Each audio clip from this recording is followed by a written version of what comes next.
In the shadows of the cursed village of Ugwaji, a tale of darkness and deceit unfolds, where the wicked reign and the innocent suffer. A father's curse changed the fate of his own only son forever. Small but cursed village of Ugwaji, there lived three men who ruled with iron fist. Mr. John, Mr. Okoro, and Mr. Okon. Their wickedness was legendary, and their deeds sowed fear across the land. No one in the village could prosper without falling prey to their schemes. It was said that anyone who achieved success and returned to Ugwaji will never remain the same and will be doomed to ruin. The villagers lived in quiet suffering, their life overshadowed by the evil trio. Unbeknown to many, Mr. Okon had a son named Jack. Years earlier, Jack had left the village to escape the shadow of the village curse in the city. Jack worked tirelessly to build a life for himself. After many years of struggling, fortune finally smiled upon him when he secured a job in a prestigious company. Jack's hard work paid off, and soon he could afford a luxurious Lexus car.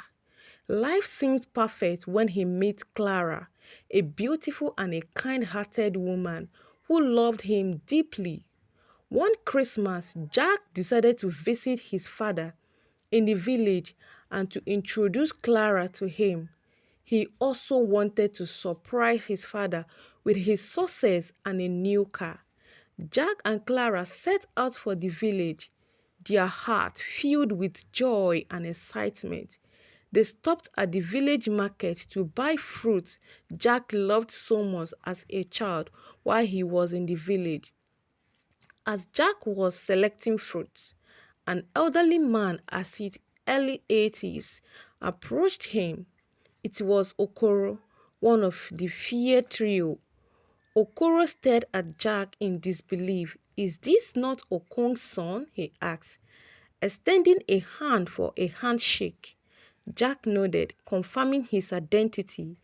Okoro's eyes gleamed with malice as he noticed the sleek Lexus car parked nearby.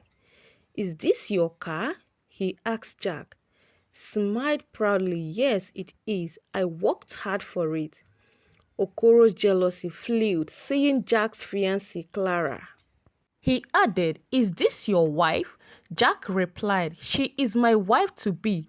As the conversation was going on, Mr. John joined them and said to his friend, "Okoro, who is driving this type of car in this hard time?"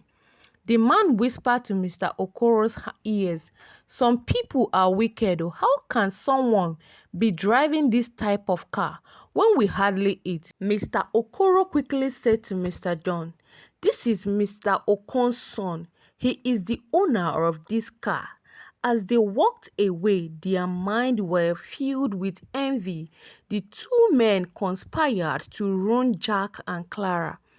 Mr. Okoro said to Mr. John, "This one is mine, oh. What will you give him?" Mr. Okoro asked. "Is stroke not okay? And I will top it up with a touch of madness." They both laughed and said, "Very good. What of the wife? What is she getting?" Mr. John said, "I have looked at her. Her prayer level is very low.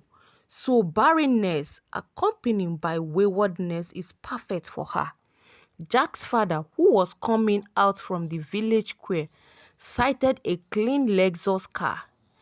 He rushed towards the car, running and murmuring, "Who is not scared of driving this type of car into this village?" He brought out a small bottle containing a powdered substances and blew it across the car without seeing the owner, saying, "The owner of this car must die this night for bringing this car to rub in our faces." Unaware it belonged to his son. "You will return here as a pauper," he declared. By the time Okon reached the car, Jack and Clara had driven off. Furious, he collected some sand from where the car was parked and rushed to his shrine. There he performed incantations to summon the deity Apama, asking it to destroy the owner of the car. How dare someone flaunt wealth in this village while my son Jack is still trekking in the city? Later, as he was going home, a friend of Mr. Okon congratulated him. Your son is back with a Lexus car. The friend said. Mr. Okon was shocked. My son?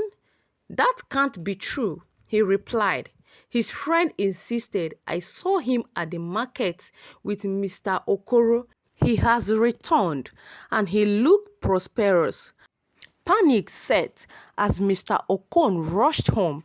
His heart sank in when he saw the Lexus car parked in his compound. Jack ran out, calling, Papa, Papa, I wanted to surprise you. Overwhelmed with guilt and fear, Okon fell down and began to cry. Go and mix salt and water in a clay pot and bath with it, he shouted. Confused, Jack asked, Why, Papa? What is going on? Unable to explain, Okon collapsed and fell into a deep sleep. He slept for 2 days, haunted by nightmares. When he woke up, he rushed to his shrine with one of Jack's shirts, pleading with Apama to reverse the curse. But Apama's voice thundered, The curse is irreversible. You should have come at midnight when you cast it. It is too late. Why did you allow the curse to last for 2 days before coming? Okon fell to the ground, weeping bitterly. Meanwhile, Okoro and John visited Okon's house. He got to witness the effect of their own curse on Jack and Clara. To their surprise, they realized Okon's curse has taken hold. Jack began falling weak and Clara seemed disoriented. Okon returned home to find his son in distress. Two friends laughing mockingly. Enraged, he dragged them outside. Why are you here? He asked. They both laughed out loud. Your wickedness has backfired. You caused your own son. Realizing the depth of his mistake, Okon broke down in tears, but it was too late. The curse has taken hold and Jack's health began worsen, and he failed and gave up to the ghost.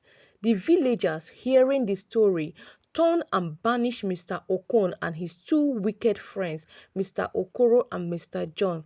Jack's tragedy became a lesson for everyone. Moral lesson: greed and wickedness bring nothing but sorrow. Thank you for watching this video to the end. Please don't forget to subscribe. Thank you.